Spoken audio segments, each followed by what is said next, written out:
Jadi yang sempat saya dengar sedikit bahwa Pak Ustadz menjawab bahwa Nabi Muhammad itu, kalau Nabi Isa itu untuk orang Israel, sedangkan Nabi Muhammad untuk seluruh umat manusia. Tolong tunjukkan saya ayatnya secara eksplisit mengatakan bahwa Nabi Muhammad itu memang untuk seluruh umat manusia gitu.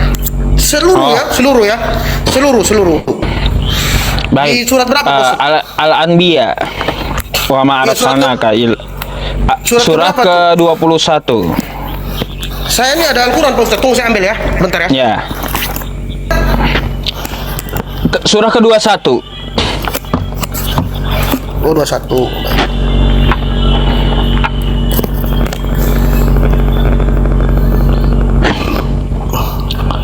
Ayat yang 107.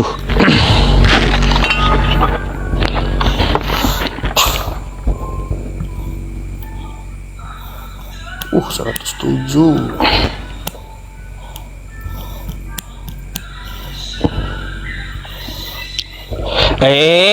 Ini bentar. Boleh dibaca. Bentar Bang, saya blokir ini ya. Ini peringatannya bagi ini ya. Iklan judi. Kalian itu apa sih? Nggak ada iklan judi. Kau mau kasih 1 detik 1 singa, nggak aku izinkan ya. Apalagi kalau cuma 1 detik 1 mawar ya, 1 detik 1 singa aja kalian kasih ya iklan judi, nggak bakal mau, nggak usah di room saya ya. Betul. Mantap Pak Ustadz. Lanjut silakan. Udah diblokir. Iya betul. Haram itu haram. Noise kah? Siapa yang noise? Bang, siapa yang noise? Katanya noise. Nggak ada. Ya, lanjut. Pak Ustadz kayaknya. Ya udah, saya tutup mic dulu. Tutup mic kah? Nggak ada. Coba lanjut. Aman. Ya, tadi 107 Pak Ustadz ya. Ya. Al-Anbiya 107. Baik, saya bacakan. Dan kami tidak mengutus engkau dalam kurung Nabi Muhammad melainkan untuk menjadi ya. Ya oke, selanjut pertanyaan Pak Ustadz. Ya sudah gitu aja ya. Enggak, soalnya saya selama ini enggak tahu, baru tahu tadi kalau ada ayat. Ya, enggak apa-apa. Ya, yang penting kan terjawab, terus Anda juga enggak mengkritik apa-apa. Saya lebih demen kayak gitu. Silakan lanjut. Oh, ada ayatnya ya. Ya ada lah Bang. Gini Bang, Anda perlu tahu Bang ya, di dalam Islam itu ketika menyampaikan nggak boleh pakai asumsi karena ancamannya neraka gitu. Makanya kalau saya nggak tahu, saya akan bilang la adri, nggak tahu. Betul. Gitu. Tapi kalau tahu ya maka kan kita sampaikan, tapi harus ada data dalilnya gitu. Nggak bisa mengada-ada dalam Islam itu. Lanjut silakan. Betul. Baik, terima kasih Pak Ustadz.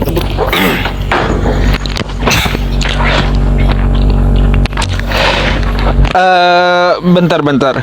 Saya izin sama teman-teman, sama abang KTP, saya sambil makan sebenarnya gitu. Cuma saya izin tutup kamera sebentar, Bang KTP, nggak apa-apa gitu. Tetap saya menyimak, tetap di sini. Ini saya handset saya cuma sambil makan gitu ya. Saya tutup kameranya sebentar, paling 10 sampai 15 menit. Abang nggak apa-apa buka aja kameranya gitu. Ya.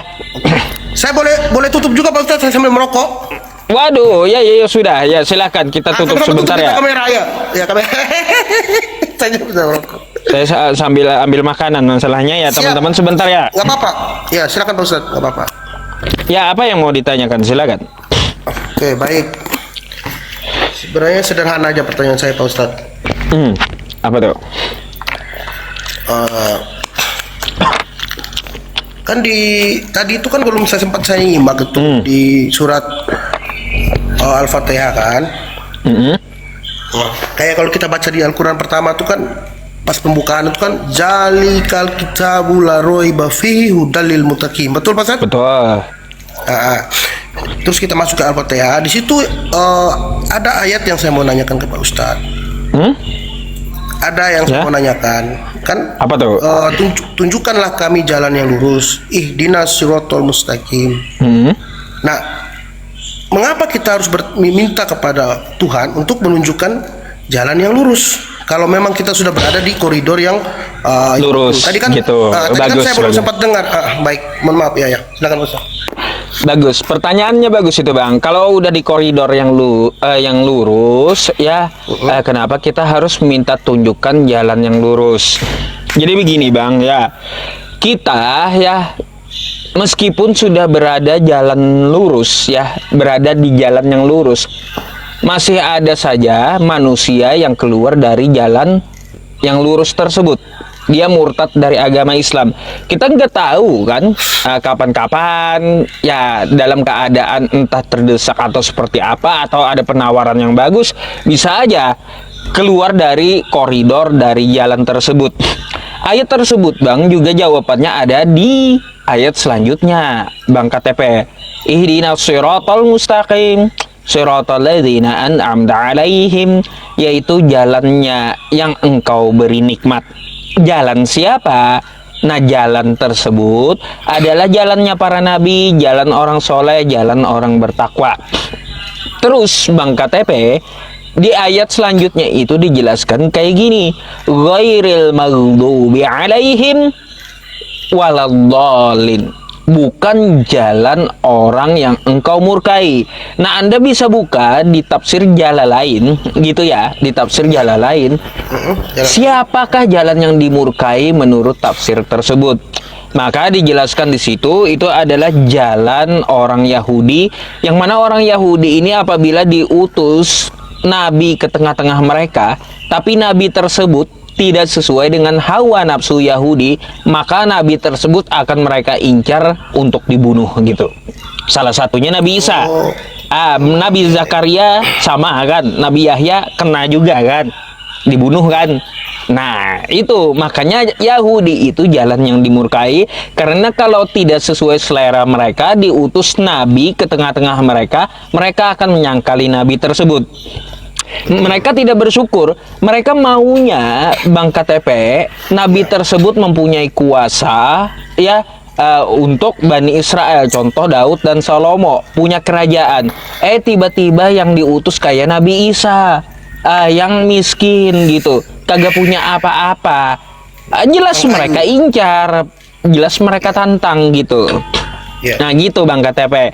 Jadi jalan yang Yahudi itu adalah jalan yang dimurkai. Walau dolin di situ Anda bisa juga abang buka. Ya, siapa yang dimaksud jalan yang sesat? Di situ disebutkan, ya mohon maaf ya Bang ya, jalan yang sesat itu adalah Kristen gitu.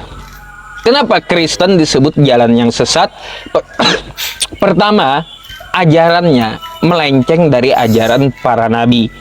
Yang kedua, ya dia mujassimah hitungannya. Firman jadi manusia itu mujassimah. Artinya, Kristen telah membendakan Allah dengan manusia. Itu yang kedua. Makanya disebut sesat gitu. Anda bisa buka di tafsir Jalalain. Lanjut, silakan tanggapannya. Saya sambil makan sedikit ya teman-teman. Nanti buka lagi kamera. Ya. Baik, terima kasih Pak Ustadz. Penjelasannya. Cuman yang menjadi pertanyaan saya yang dari yang disampaikan Pak Ustadz tadi, betul lah jawabannya setelah ayat berikutnya penutup itu kan. Wairil madzubi alaihim waladhdallin. Betul. Nah, di situ sudah ada yang saya baca di Al-Quran, ada dalam kurung itu sesat, tapi tidak disebutin Yahudi atau Nasrani, cuman dibilang tadi ambil di tafsir Jalalain. Jalalain ini ya mau di dari beberapa tafsir, atau Anda bisa buka Google gitu dari tafsir tersebut. Oke ya, nanti saya coba cari ya. Atau saya bukakan dari sini ya, saya carikan. Silakan narasinya lanjutkan dulu. Baik. Itu pertanyaan saya yang kemarin Pak Ustadz, yang nggak sempat saya terus Pak Ustadz ada janjian sama siapa? Mau PKPK kemarin itu. Ya kan, kan sampai sempat saya bertanya, cuman karena Pak Ustadz ada janjian, jadi nanti ya kata Alkitab gitu kan. Saya lanjutin pertanyaan itu tentang Nabi Isa juga. Kalau di Injil Nabi Isa jelas ada alasan mengapa dia ingin disalibkan, ya kan? Karena ahli Taurat, orang-orang Farisi ini tidak mau, takut kehilangan muka mereka, agama mereka, pengikut mereka, karena sudah semakin banyak orang yang mengikuti Nabi Isa kan, karena ia mampu menghidupkan orang mati dan lain sebagainya, mujizat yang dari mukjizatnya, ya. Terus, ya, terus Nabi Isa jelas dia ingin ditangkap. Alasan pertama tadi karena dia banyak buat mujizat dan orang-orang ahli Farisi ini bersekongkol untuk membunuh dia. Dan dia juga pernah menghujat Allah, katanya kan, menghujat Tuhan gitu. Itu salah satu. Itu salah satu alasan aja itu, Bang. Iya, ada di ayatnya ada Pak Ustadz. Mereka ingin melempari dia batu karena dia menghujat Tuhan, dikira. Dia berkata bahwa sebelum Abraham ada, saya sudah ada. Nah itu mereka mengatakan, apakah aku lebih besar daripada Abraham, bapak kami? Dia bilang, iya, saya sebelum Abraham ada, saya sudah ada. Nah, mereka ingin melempari dia batu, berarti istilahnya dia sudah menghujat Allah, katanya. Dan dia mengaku dia adalah anak dari surga, anak Allah yang maha tinggi. Kemudian yang jadi pertanyaan saya, di Al-Quran udah saya baca tentang Nabi Isa. Yang saya pengen tahu alasan yang satu aja, ada alasannya. Mengapa orang-orang Yahudi itu ingin menangkap dia, membunuhnya, sehingga karena begitu gawatnya sehingga Allah mengangkat dia kan, mengangkat dia ke langit, gitu, menyelamatkan dia tanpa harus disalib gitu loh Pak Ustaz. Alasannya apa itu yang saya pengen penasaran gitu Pak. Terima kasih. Jadi memang Bang, kalau untuk alasannya itu bermacam-macam gitu. Kalau kita baca ayat sebelumnya saja tuh, An-Nisa 155 sampai 156-nya, coba Anda buka. Iya, ya. Itu kan ada tuh dijelaskan alasannya. Iya ya. 155 156. Oke. Ya, yang dari sepengetahuannya Pak Ustadz aja dulu apa misalnya, biar nanti saya baca. Oke, bentar ya. Iya, silakan lagi makan. Itu pertanyaan pertama. Maka ya. pabima naqadihim mitsaqahum wa kufrihim, maka kami lakukan terhadap mereka beberapa tindakan disebabkan mereka melanggar perjanjian itu dan karena kekafiran mereka terhadap keterangan-keterangan Allah. Jadi ketika Nabi Isa menyampaikan sembahlah Allah, ya, terus dalam pengajarannya Nabi Isa juga mengajarkan tentang masalah firman yang diturunkan kepada dirinya, itu Yahudi menantang. Ya, kalau di Bible kan diceritakan dia menyamakan, kan tuduhannya kayak gitu. Itu hanyalah tuduhan Yahudi kepada Yesus atau Nabi Isa, kan kayak gitu. Dan mereka membunuh Nabi tanpa alasan yang benar. Ya, itu alasannya kenapa Allah menghukum Yahudi tersebut, kan kayak gitu. Itu alasan yang pertama, ya. Nabi Isa mereka tentang, ya mungkin saja dari penjelasan di Bible, ia menyamakan, kata Yahudi menyamakan dirinya dengan Tuhan. Terus di ayat selanjutnya Bang, di ayat 156-nya tuh, Anda lihat ya. Dan karena kekafiran mereka terhadap Isa dan tuduhan mereka terhadap Maryam, kekafiran terhadap Isa tersebut apa? Menantang ajaran Nabi Isa yang dimaksud. Dengan mereka menuduh bahwa Nabi Isa itu anak haram dan menuduh orang tuanya adalah pezina. Oke, mantap ya. Terima kasih. Oh iya, udah dapat. Dan karena ucapan mereka itu, sesungguhnya mereka telah membunuh Al-Masih Isa putra Maryam. Padahal mereka tidak membunuhnya dan tidak pula menyalibnya. Jadi memang Bang, alasannya ya mungkin seperti yang diceritakan di Bible Abang. Tuduhan Yahudi Nabi Isa menyamakan dirinya dengan Allah. Bisa jadi masuk seperti itu. Karena mereka menentang ajaran. Intinya kayak gitu. Oke, terima kasih ya. Saya paham ya. Mantap ya. Tapi kan kalau di Al-Quran dijelaskan lagi, mereka juga menuduh Nabi Isa anak haram dan menuduh bahwa Maria itu pezina gitu. Iya. Kalau Al-Quran ada banyak alasannya Nabi Isa itu kenapa dikejar-kejar dan mau disalib. Oke, itu sudah termasuk penghujatan terhadap Roh Kudus. Karena kalau bagi kami Yesus itu adalah eh, Maria yang melahirkan, Bunda Maria yang melahirkan Yesus itu dipenuhi oleh Roh Kudus. Sewaktu malaikat Gabriel datang, engkau akan mengandung dari Roh Kudus, kan udah dibilang. Berarti mereka tuh, kalau mereka berkata seperti itu, berarti mereka sudah tidak secara langsung, mereka sudah menghujat Roh Kudus, dan dosanya tidak diampuni kalau bagi kami ya. Loh, kalau di Islam kan memang ya Bang ya, bahwa Nabi Isa itu adalah diakui orang yang benar gitu beserta ibunya. Bahkan Ya. ada nama Ya. surah ibunya kan, surah Maryam. Iya, iya betul. Saya udah jujur ya, saya udah pernah dengar sedikit wawancara antara seorang mualaf, orang Chinese, kebangsaan Chinese, Tionghoa, menanyakan langsung kepada Ustadz Abdul Somad kan. Itu jelas kata-katanya UAS itu saya tangkap langsung. Oh bagus, kata-katanya benar-benar luar biasa, karena dia bilang mereka Muslim sangat memuliakan, apalagi Siti Maryam ya, perempuan yang suci. Batal yang namanya Muslim Bang, kalaunya tidak mengakui Nabi Isa dengan Maryam, batal Muslimnya dia, batal Islamnya. Betul, iya benar, sama yang dikatakan UAS ya, benar-benar. Oke, pertanyaan saya berikutnya Pak Ustadz. Terima kasih, saya udah tangkap itu ya. Lanjut ya. Surat Maryam kan 34. Nah, ini jadi pertanyaan saya Pak Ustadz. Kan di Al-Quran mengatakan di An-Nisa 157 jelas bahwa Nabi Isa 33 kali. diangkat. 33 apa 34 yang Anda tanyakan? Kalau 34 Tidak, itu yang kan bunyinya kayak gini Bang, 34 itu ya. Bentar ya. Wassalamu alaihi, ini 33 kayak gini. Wassalamu alayya yauma wulidtu wa yauma amutu wa yauma ub'atsu hayya. Dan keselamatan pada hari aku dilahirkan, pada hari aku dimatikan, dan pada hari aku dibangkitkan hidup kembali. Itu ayat 33 Maryam.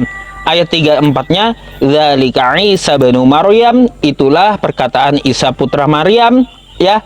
Dzalika Isa bin Maryam qaulal haqqil ladzi fihi yamtarun, yang kebenarannya mereka ragukan. Itu 34-nya. Wah, alhamdulillah saya hafal, Bang. Hafal rupanya. Betul. Sama.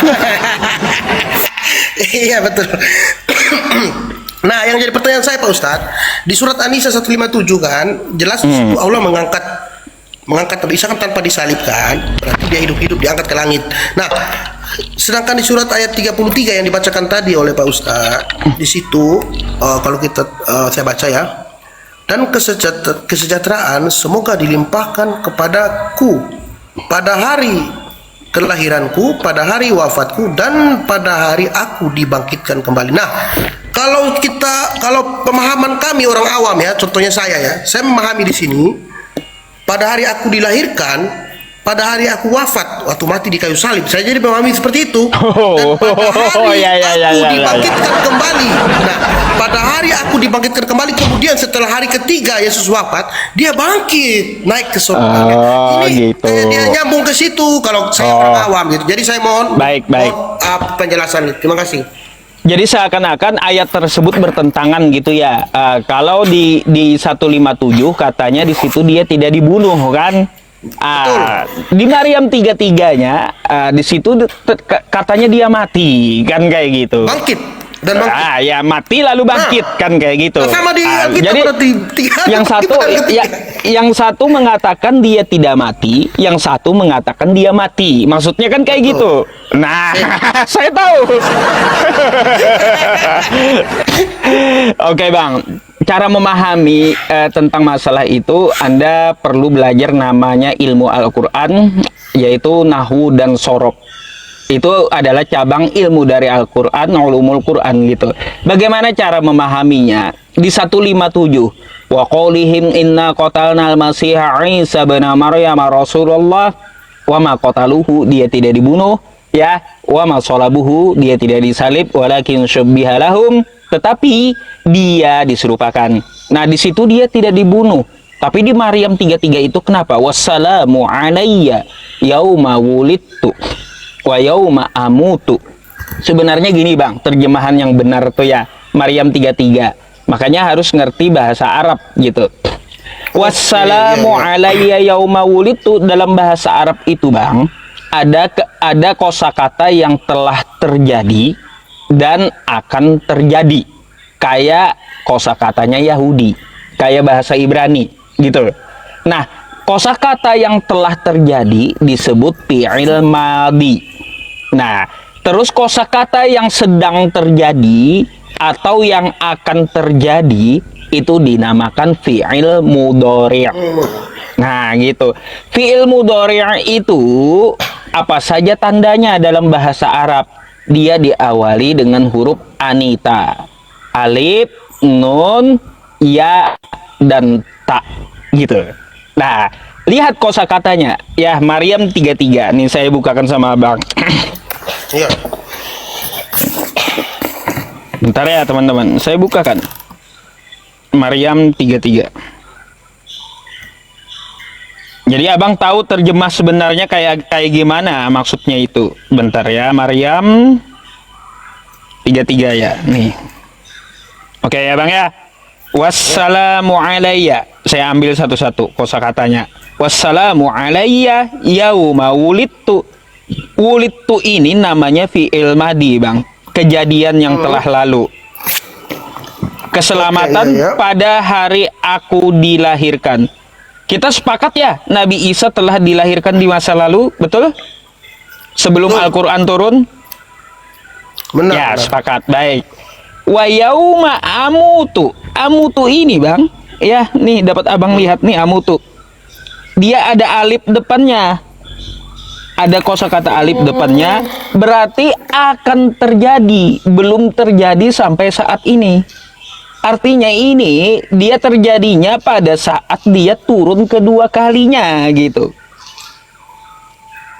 Jadi dia wafat, dia mati saat dia turun kedua kalinya.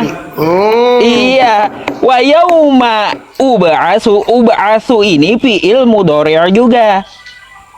Aku dibangkitkan. Artinya apa? Belum terjadi, tapi akan terjadi nanti gitu. Iya. Iya. Jadi ayat tersebut tidak bertentangan. Nabi Isa di masa yang lalu memang belum wama qataluhu. Dia memang belum dibunuh. Nah, gitu. Dia memang belum dibunuh di Anisa itu. Tapi dia akan mati ya pada saat ia turun kedua kalinya. Ini adalah fi'il mudhari', kejadian yang akan datang, kosakata Al-Qur'annya, Pak. Gitu, Bang. Ya, mantap. Paham.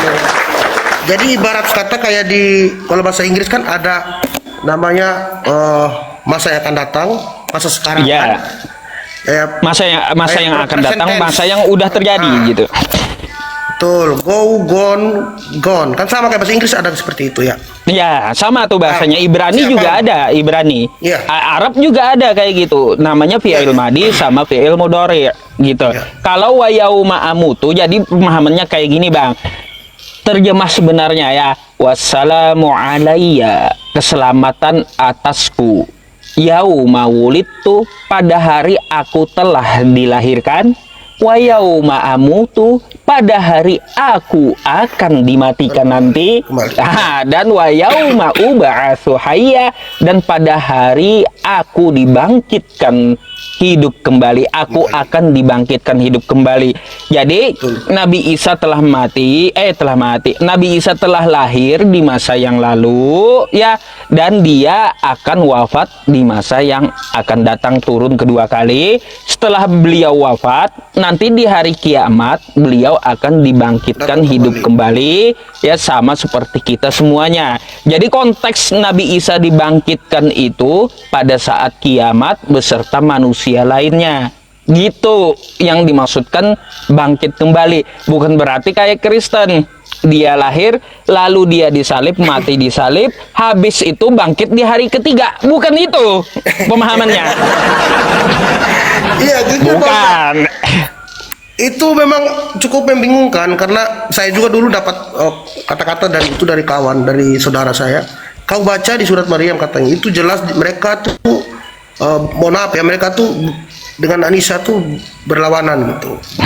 Bukan, sebenarnya bukan berlawanan, sebenarnya malah sinkron gitu. Iya, sinkron. Di Ya, Anisa dia memahami ya.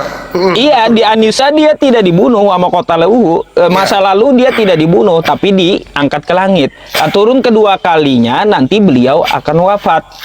Nabi Isa itu pun wafat, dia nanti tidak berdarah, Bang. Maksudnya tidak berdarah, dia itu wafatnya wafat karena sakit. Dapat kita lihat dari kosakata Maryam 33 itu. Keselamatan pada hari aku dilahirkan. Selamat dari apa dia? Selamat dari tuduhan bahwa dia anak haram. Selamat dia tuduhan terhadap ibunya bahwa ibunya seorang pezina. Kenapa dia jadi selamat? Karena pada saat bayi dia bisa bicara membela ibunya. Makanya kenapa disebut Al-Quran dia selamat pada hari dia dilahirkan, karena dia selamat dari tuduhan anak haram dan selamat tuduhan ibunya seorang pezina. Terus dia selamat pada hari dia dimatikan. Artinya dia selamat waktu dia dimatikan, bukan mati berdarah-darah, bukan. Nah, gitu. Dan selamat. Nah, nih, selamat pada hari dia dibangkitkan hidup kembali. Nah, ini Bang. Dia selamat di hari kebangkitan itu apa maksudnya?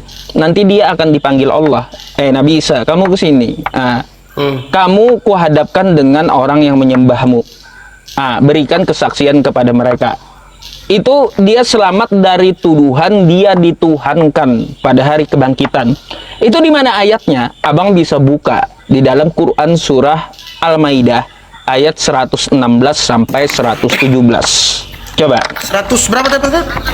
Al-Maidah 116 sampai 117. Oke. Kenapa dia disebut selamat pada hari dia dibangkitkan? Karena selamat dari tuduhan orang yang menuhankan dia gitu. Oke. Tapi memang itulah gini Pak Ustaz, saya tanggapi dulu. Tapi itu betul. Memang benar kata Pak Ustadz, itulah kelebihan Al-Quran. Jika kita ingin kitab yang memiliki original teks, kita harus memahami dulu. Ya betul, itu menggunanya memang. Ya itulah saya bilang. Itulah salah satu kelebihan yang dimiliki oleh Al-Quran, yang tidak dimiliki oleh kitab lain. Makanya waktu saya baca Injil, baca kitab, saya masih tanda tanya. Kenapa di sini mengatakan dia adalah dia di sini? Jadi tanpa kita mengetahui original teksnya, kita tidak bisa mengambil suatu keputusan gitu. Betul. Ini jelas. Pak Ustadz berani ngomong karena memang ada ada penjabarannya memang. Ya, ada ilmu yang dipelajari. Itu yang saya bilang. Iya, betul. Oh, mantap. Ya, oke. Berikutnya Pak Ustadz, pertanyaan saya. Sudah saya catat tadi, Al-Maidah gampang nanti saya. Al-Maidah 116 dan 117. Jadi konteks dibangkitkan itu bukan bangkit setelah mati disalib seperti Kristen, Bang, tapi bangkit di hari kebangkitan di hari kiamat nanti. Itu yang dimaksud Al-Qur'an. Gitu. Nah, dia bangkit selamat pada hari dia dibangkitkan hidup kembali. Selamat dari apa? Selamat dari tuduhan orang-orang yang menuhankan dia. Itu terekam di dalam Quran surah Al-Maidah ayat 116 sampai 117. Anda silakan baca. 116 sampai 117.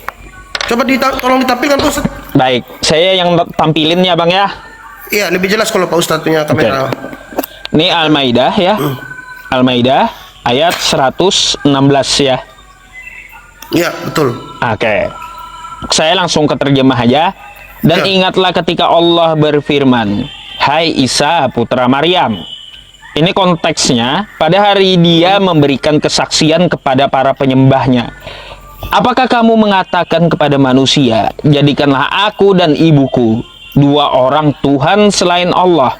Nabi Isa menjawab, "Maha suci engkau, tidaklah patut bagiku mengatakan apa yang bukan hakku. Jika aku pernah mengatakannya, maka tentulah engkau telah mengetahuinya. Engkau mengetahui apa yang ada pada diriku, dan aku tidak mengetahui apa yang ada pada diri engkau. Sesungguhnya engkau maha mengetahui perkara yang gaib-gaib." Nah, di ayat selanjutnya Bang ya, Nabi Isa bersaksi, "Aku tidak pernah mengatakan kepada mereka kecuali apa yang engkau perintahkan kepadaku, yaitu sembahlah Allah Tuhanku dan Tuhanmu." Oke? Dan adalah aku menjadi saksi terhadap mereka selama aku berada di antara mereka. Maka setelah engkau mewafatkan aku, engkaulah yang mengawasi mereka, dan engkau maha menyaksikan atas segala sesuatu. Jadi di sini Bang, sembahlah Allah. Lukas 4 nomor 8. Terus di kitab Anda ada juga kan Yesus berkata, aku akan kembali kepada Bapakku dan Bapamu, Tuhanmu dan Tuhanku. Iya. Mantap, Pak Ustaz. Keren. Kalau di Bib Injil itu Pak Ustaz, memang banyak kata-kata Yesus yang mengatakan sebelum dia pergi itu, dia menitipkan pesan kepada murid-muridnya banyak. Ingat katanya, tidak ada hamba yang lebih besar daripada Tuhan. Bapa lebih besar dari anak. Banyak sekali yang dikatakan supaya kita memahami sebenarnya kan. Tapi memang pada dasarnya kita udah tertanam dari hati bahwa dia adalah anak Allah ya. Itu yang susah memang. Makanya Bang, ada nggak ditemui di kitab Anda Yesus berkata, sembahlah aku? Nggak ada kan? Nggak ada. Nggak akan Anda temui di kitab Anda dia menyuruh untuk menuhankan dan menyembah dirinya. Sesuai keterangan Quran, kata Nabi Isa nggak pernah waktu diutus itu ngomong sembahlah aku. Padahal aku menyuruh menyembah Allah, Tuhanku dan Tuhanmu. Makanya kan Yesus berkata, aku akan kembali kepada Bapakku dan Bapamu. Tuhanku dan Tuhanmu sama. Iya. Oke, baik. Terima kasih Pak Ustadz. Boleh saya lanjut bertanya? Silakan. Nggak apa-apa. Yang dulu pertanyaan saya dalam hati itu, mengapa pada sholat 5 waktu itu Pak Ustadz, kenapa hanya laki-laki yang wajib ke masjid?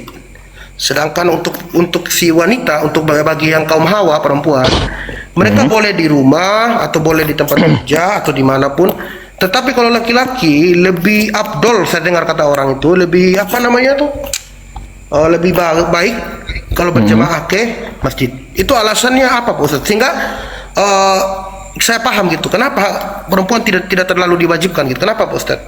Terima kasih. Baik. Jadi begini Bang, kalau untuk laki-laki itu ada perintah ya, sebenarnya laki-laki dan perempuan boleh ke masjid. Boleh. Gitu. Ya, laki-laki dan perempuan boleh karena ada perintah untuk memakmurkan masjid. Nah, gitu. Ya. Lalu kenapa lebih banyak laki-laki dan perempuan di rumah? Ya, karena apa? Pertama, laki-laki itu kan ar-rijalu qawwamuna 'alan nisa'i, dia pemimpin dari para perempuan. Betul. Nah, yang kedua ya Bang ya, kita dapat melihat perempuan tersebut ya mempunyai aurat yang banyak gitu. Ya ditakutkan kalau dia sering keluar rumah selain dari ke masjid, atau dia ke masjid sholatnya ya itu lebih afdol di rumah saja daripada dia ke masjid. Imami kayak di rumah gitu. Ya daripada keluar takutnya malah bikin syubhat atau fitnah ataupun dosa gitu ketika keluar dari rumah terlalu banyak. Jadi seorang perempuan itu Bang sebenarnya mutiara gitu. Mutiara. Betul. Nah, masa mutiara Bang? Ya? Betul. Saya juga laki-laki tidak munafik. Kalau lihat yang jadi gini Bang. Benar. Jadi gini, kalau perempuan itu mutiara, kira-kira harta Abang mutiara Abang kalau Abang tampilkan, ada nggak yang bikin berpikiran aku curi aja ini mutiara? Pasti ada yang berpikiran kayak gitu. Masuk akal, ya benar. Iya, masuk akal itu Mas Ustaz. Luar biasa. Itu yang menjadi pertanyaan saya dalam hati, kenapa ya wanita ini kok boleh di rumah gitu? Dalam hati saya nggak ada yang bisa ngejawab kalau saya nanya. Jadi malam ini saya dapat jawaban yang luar biasa dan memang masuk akal bagi saya. Betul masuk akal karena perempuan itu auratnya berbeda. Kita laki-laki ini kan nggak munafik. Saya jujur, saya jangan dia udah pakai kerudung pun tetap kalau dia lewat iya. saya ke kiri. Nah, jadi saya tidak munafik. Jadi betul yang dikata Pak Ustaz itu masuk akal karena saya sebagai laki-laki bisa memahami itu. Betul. Setuju. Mantap. Benar. Jadi kita lebih khusyuk kan untuk sholat. Benar. Dan juga yang kedua tadi yang pertama Pak Ustaz bilang laki-laki sebagai imam itu masuk akal. Benar. Laki-laki kan kepala rumah tangga. Tapi jangan juga kita melarang mereka ke masjid. Boleh juga mereka ke masjid tidak dilarang, gitu. Iya, betul. Tidak dilarang. Iya, benar. Betul. Oke. Terima kasih Pak Ustadz. Boleh saya terus yang bertanya? Tapi kalau penjelasan itu Bang dari dalil-dalil sebenarnya panjang gitu kalau saya mau jelaskan Iya. satu-satu dengan dalil hadisnya gitu. Iya. Cuma kan saya kasih singkatnya aja dan kasih logikanya aja sama Abang gitu. Itu logika masuk akal kok, masuk. Banyak kok dalilnya tentang perempuan kenapa lebih baik lebih sebenarnya boleh ke masjid tapi hendaknya di rumah gitu, disarankan di rumah. Ya, dan juga kalau menurut saya, kalau saya pikir secara logis, kalau wanita di rumah mungkin karena dia sibuk dengan pekerjaan rumah bisa, sehingga dia tidak sempat ke masjid, jadi dia harus kembali lagi bekerja, ngurus anak mungkin, atau kan tidak mungkin kalau lagi apalagi kalau punya anak bayi kan, nggak mungkin dia tinggalkan bayinya dia pergi ke masjid. Nah, itu dia ada alasan yang memang masuk akal bagi di Muslim sehingga wanita tuh diizinkan apa boleh di rumah, sedangkan laki-laki lebih ya masuk akal sih. Jadi itu nggak terlalu ini bagi saya masuk akal. Oke, saya terus nggak enak ini. Boleh Pak? Atau Boleh, kita edukasi aja, lanjut silakan. Saya sekarang masuk tentang Alkitab, Pak Ustadz. Kalau Al-Quran udah saya nggak ini ya, nggak ada yang saya mau nanyakan lagi, sudah terjawab semua.